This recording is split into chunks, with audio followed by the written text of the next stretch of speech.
আপনি next gym selfie কবে post করবেন?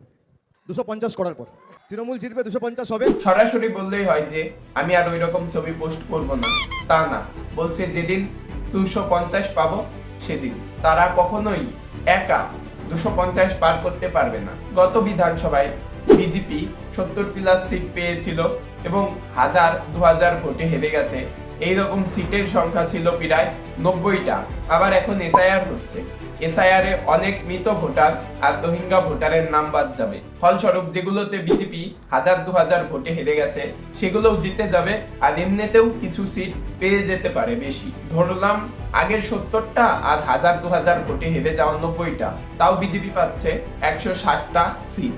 আর বিজেপি যদি 160 পায় তাহলে তো 250 করা দূরের কথা, সরকারই আপনাদের থাকবে না। আপনার কি মনে হয় 2026-এ পশ্চিমবঙ্গে সরকারে কে আসতে পারে? তবে পশ্চিমবঙ্গে কয়লা দুর্নীতি, শিক্ষা দুর্নীতি, স্বাস্থ্য দুর্নীতি, যত দুর্নীতি হয়েছে, মনে হয় না বর্তমান সরকার টিকে থাকতে পারবে। ভিডিওটি ভালো লাগলে চ্যানেলটি সাবস্ক্রাইব করে ভিডিওটিতে একটা লাইক করে দেবেন। আর পশ্চিমবঙ্গে সরকারে 2026-এ কে আসতে পারে আপনার মতামত কমেন্টে জানাবেন।